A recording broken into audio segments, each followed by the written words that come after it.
response to death is really a powerful combination of personal statement and defiant humanity. Here in music is something that survives beyond the will and the life of the composer. Here in music is a response which rages against meaninglessness, against the impotence of the soul.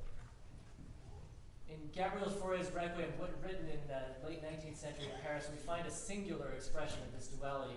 Musically, the Requiem is somewhat of an anomaly for its time. Think of the operatic arias, if you know them, of Puccini. They're florid, really long, breathed melodies.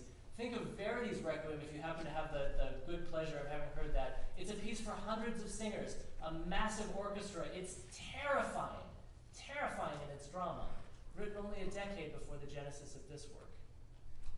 Fauré's musical materials are considerably more austere than those of his contemporaries. Clearly, the emotional content, the emotional material is not poor for the more sparse textures that we see here. Here there is grief. Here there is love. Here there's joy. There's anger. There is perfect acceptance, even though there is agonizing hurt. Listen to the first main theme from the Requiem.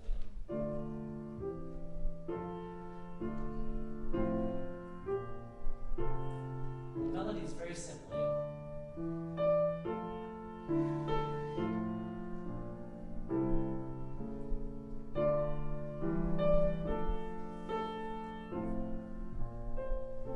Simple, almost two notes in its construction, but tremendously powerful.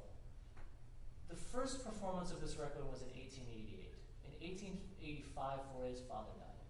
2 weeks before the first performance of this work, Fauré's mother died.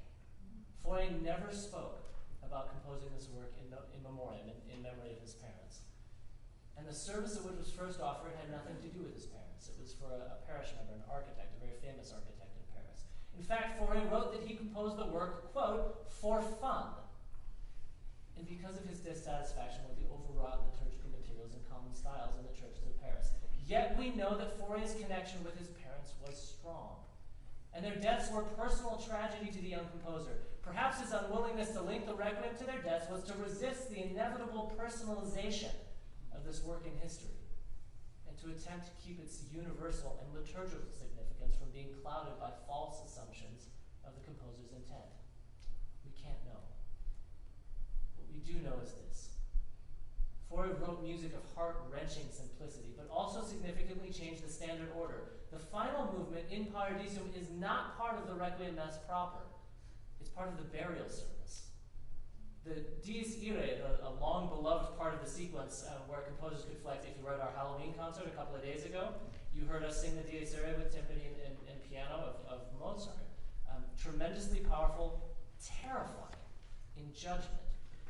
This part is nowhere found in this Requiem. He just takes it out entirely.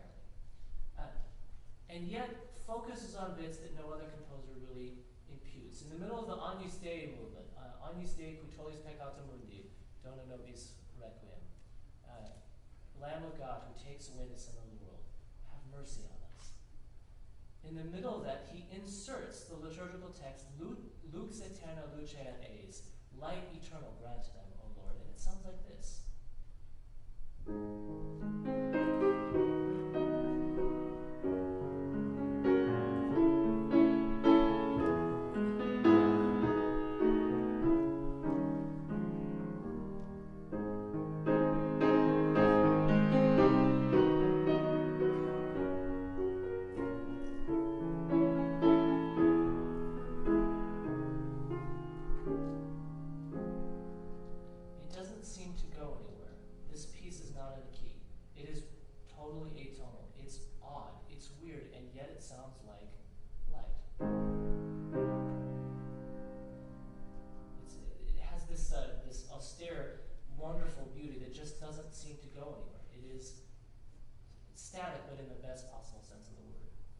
This then is not a work about death, but instead the human response to it. Perhaps in some ways it's similar to our Masterwork concert from 2 years ago, if you happen to catch that, the Brahms Requiem. Selig sind die da Leid tragen. Blessed are those who mourn, for they shall be comforted. The second work, actually going to be the first work, I'll get to that in a second, is Leonard Bernstein's Chichester Psalms. which begins with an exuberant call to praise for the everlasting and eternal goodness of God. Written in 1960s in America, it's very different than the Fauré, but there are some very intriguing similarities. Recall how Fauré's departure from the liturgical music of his time led him to an unadorned but emotional sound. After having taken a sabbatical from conducting the New York Philharmonic to focus on specifically experimental composition, which mostly sounds like this. Bernstein pens these words about Chichester songs.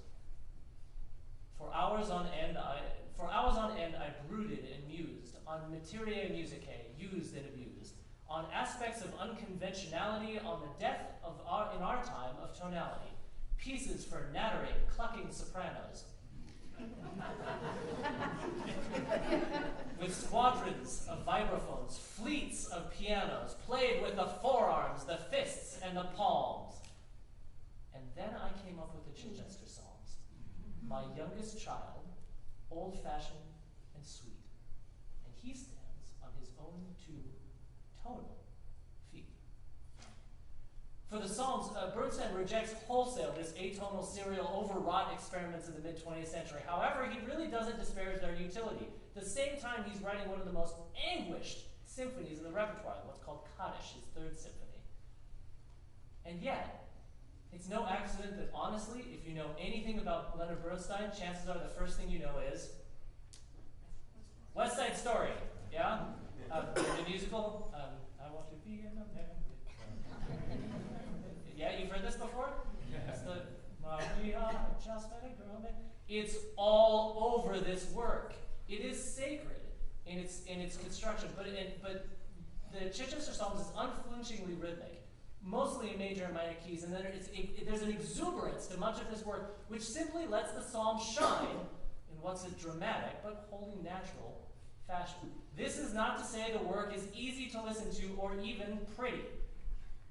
There's a raw, untempered emotion to this dissonance, both in joy, but also in the first couple of chords of this piece, first couple of chords of the third movement in anguish. Listen, the first chord the choir sings is this. Here's the bass note, here's the alto note. Good so far. This is the tenor note. Played together, it sounds something like, okay, well that's interesting. This is not what we know of as consonant of pretty, but it's so raw, it is so unbelievably joyful and exuberant in its progression. The same idea comes back, and it is not joyful. It's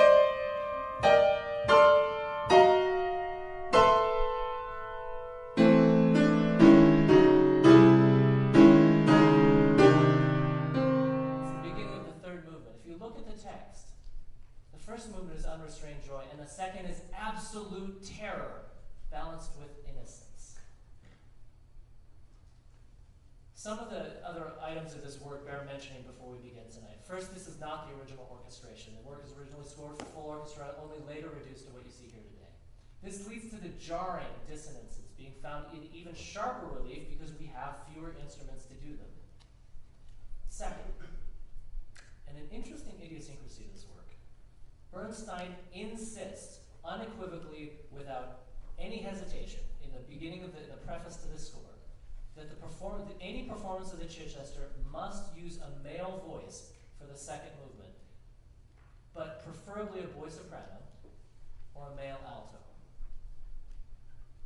The words of the second movement are from the 23rd Psalm, "The Lord is my shepherd, I shall not want." This is a challenging movement in a variety of ways. It's a tall order. The solo is actually very, very difficult. And we've chosen to use tonight is one of our tenors as a male alto here.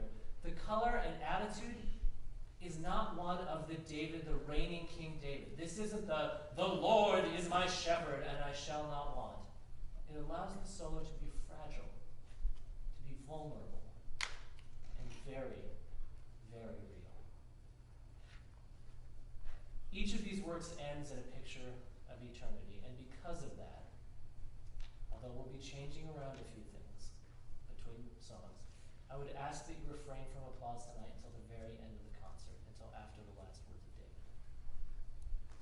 We're going to flip-flop the order of the program a little bit. We're going to do the Chichester Psalms first,